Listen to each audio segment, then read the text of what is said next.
ಇವತ್ತು ಗೌರವಾನ್ವಿತ ಸ್ಪೀಕರ್ ಅವರು ತೆಗೆದುಕೊಂಡಿರ್ತಕ್ಕಂಥ ನಿರ್ಧಾರ ಭಾರತೀಯ ಜನತಾ ಪಾರ್ಟಿಯ 18 ಶಾಸಕರನ್ನು ಇವತ್ತೇನು ಅಮಾನತು ಮಾಡಿದ್ದಾರೆ. ಇದು ಪ್ರಜಾಪ್ರಭುತ್ವ ವಿರೋಧಿ ನಡೆ. ಯಾಕೆ ಮಾತನ್ನು ಹೇಳ್ತಾ ಇದ್ದೇನೆ ಅಂತ ಹೇಳಿದ್ರೆ, ಇವತ್ತು ಆಡಳಿತ ಪಕ್ಷದ ಒಬ್ಬ ಹಿರಿಯ ಸಚಿವರು ಸಹಕಾರಿ ಸಚಿವರು ರಾಜಣ್ಣ ಅವರು ಸದನದ ಒಳಗಡೆ ಬಂದು ಇವತ್ತು ಅಂಗಲಾಚಿದ್ದಾರೆ.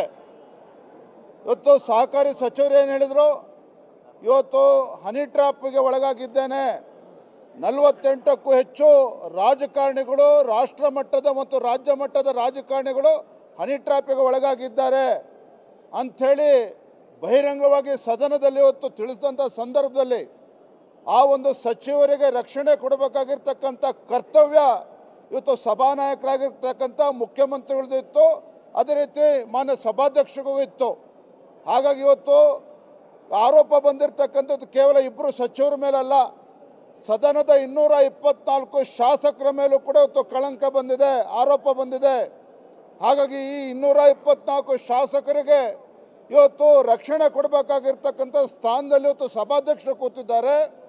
224 ಶಾಸಕರ ಗೌರವಕ್ಕೆ ಧಕ್ಕೆ ಬಂದಾಗ ಅವರ ರಕ್ಷಣೆಗೆ ಬರಬೇಕಾಗಿರ್ತಕ್ಕಂಥ ಸಭಾನಾಯಕರು ಮುಖ್ಯಮಂತ್ರಿಗಳು ಕೂಡ ಇದ್ದಾಗ ಇವತ್ತು ನಮಗೆ ರಕ್ಷಣೆ ಕೊಡಬೇಕು, ಅವರ ಸಚಿವರ ರಕ್ಷಣೆ ಕೊಡಬೇಕು ಅಂತೇಳಿ ನಾವಿವತ್ತು ವಿರೋಧ ಪಕ್ಷದವರು ಸದನದಲ್ಲಿ ಹೋರಾಟ ಮಾಡಿದರೆ, ಆಡಳಿತ ಪಕ್ಷದ ಸಚಿವರ ಪರವಾಗಿ ಹೋರಾಟ ಮಾಡಿದರೆ ನಮ್ಮನ್ನು ಇವತ್ತು ಕತ್ತಿಡಿದು ಹೊರಗೆ ದಬ್ಬತಕ್ಕಂಥ ಕೆಲಸವನ್ನು ಮಾಡಿದ್ದಾರೆ. ಇದು ಖಂಡಿತ ಸರಿಯಲ್ಲ, ಇದು ಖಂಡಿತ ಸರಿಯಲ್ಲ. ಮಾನ್ಯ ಮುಖ್ಯಮಂತ್ರಿಗಳೇ ಇವತ್ತು ಈ ತಮ್ಮ ಮೂಲಕ ಹೇಳೋದಕ್ಕೆ ಇಚ್ಛಪಡ್ತೇನೆ, ಇವತ್ತು ನೀವತ್ತು ರಕ್ಷಣೆ ಹೊಣೆಗಾರಿಕೆಯನ್ನು ವಹಿಸಬೇಕಾಗಿತ್ತು, ನೀವು ಸಚಿವರ ರಕ್ಷಣೆಗೆ ಬರಬೇಕಾಗಿತ್ತು. ಮಾನ್ಯ ರಾಜ್ಯದ ಮುಖ್ಯಮಂತ್ರಿಗಳಾಗಿ ಈ ಶಾಸಕರ ಒಂದು ಗೌರವವನ್ನು ಹರಾಜಾಗ್ತಕ್ಕಂಥ ಕೆಲಸ ಏನು ಮಾಡ್ತಾ ಇದ್ದಾರೆ. ಇವತ್ತು ಆಡಳಿತ ಪಕ್ಷದ ಸಚಿವರಿರ್ಬೋದು, ಶಾಸಕರಿರ್ಬೋದು, ದೇಶದ ಮುಂದೆ ರಾಜ್ಯದ ಒಂದು ಗೌರವವನ್ನು ಹರಾಜಾಕಕ್ಕೆ ಹೊರಟಿಲ್ವಾಗಾದರೆ ಯಾರು ರಕ್ಷಣೆ ಕೊಡಬೇಕಾಗಿರ್ತಕ್ಕಂಥದ್ದು? ರಕ್ಷಣೆಯ ವಿಚಾರ ಎತ್ತು ನಾವು ಹೊರ ಪ್ರತಿಭಟನೆ ಮಾಡಿದರೆ ನಮ್ಮ ಶಾಸಕರನ್ನ ಹೊರ ಎತ್ತಾಕುವಂಥ ಕೆಲಸ ಮಾಡಿದ್ದಾರೆ. ಇದು ಖಂಡಿತ ಸರಿಯಲ್ಲ.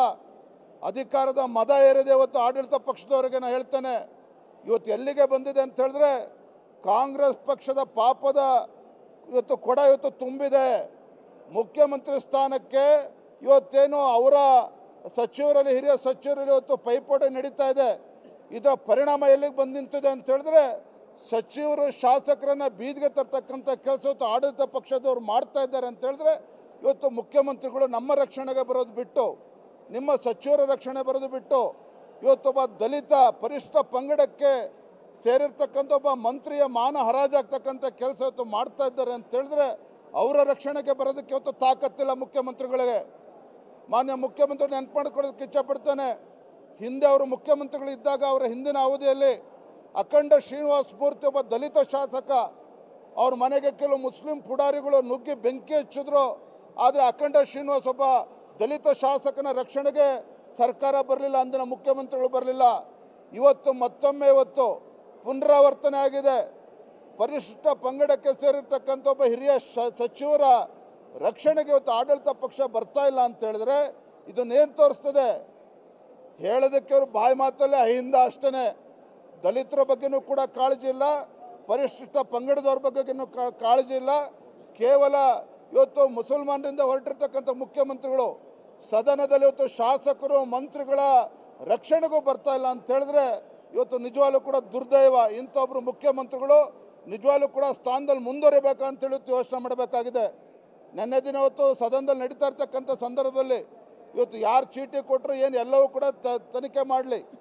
ಒಟ್ಟಾರೆಯಾಗಿ ಭಾರತೀಯ ಜನತಾ ಪಾರ್ಟಿ ಮತ್ತು JDS ಪಕ್ಷ ಈ ರೀತಿ ಪ್ರಜಾಪ್ರಭುತ್ವ ವಿರೋಧಿ ನಡೆ ಏನಿದೆ ಇವತ್ತು ನಾವು ಇದನ್ನು ಖಂಡಿಸ್ತೇವೆ. ಇವತ್ತು ನಾವು ರಾಜ್ಯಪಾಲರನ್ನು ಕೂಡ ಭೇಟಿ ಮಾಡ್ತೇವೆ. ಇವತ್ತು ಮುಂದಿನ ದಿನಗಳಲ್ಲಿ ಈ ಒಂದು ಪ್ರಜಾಪ್ರಭುತ್ವ ವಿರೋಧಿ ನಡೆ ಇರ್ಬೋದು, ಮತ್ತು ರಾಜ್ಯ ಸರ್ಕಾರದ ಮುಸಲ್ಮಾನರ ಒಂದು ಓಲೈಕೆ ರಾಜಕಾರಣ ನೀತಿ ಏನಿದೆ, ಇದೆಲ್ಲ ಒಂದು ಕಡೆ ನಾವು ಇತಿಶ್ರೀ ಹಾಡಲೇಬೇಕಾಗಿದೆ. ಎಲ್ಲ ವಿಚಾರವನ್ನು ಇಟ್ಕೊಂಡು ರಾಜ್ಯದ ಜನರ ಮುಂದೆ ಹೋಗ್ತೇವೆ. ಈ ಸರ್ಕಾರದ ಮಾನವನ್ನು ಹರಾಜಾಗ್ತಕ್ಕಂಥ ಕೆಲಸ ನಾವು ಮಾಡ್ತೇವೆ.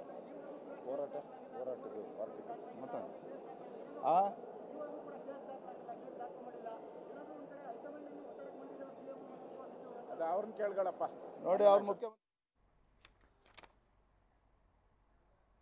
ಸೊ ಇದು ಬಿಜೆಪಿ ರಾಜ್ಯಾಧ್ಯಕ್ಷರು ಹಾಗೆ ವಿರೋಧ ಪಕ್ಷದ ನಾಯಕರು ಇಬ್ರು ಕೂಡ ವಿಧಾನಸಭೆಯಲ್ಲಿ ಆದಂತಹ ಘಟನೆಯನ್ನ ಖಂಡಿಸ್ತಾ ಇರುವಂತಹ ರೀತಿ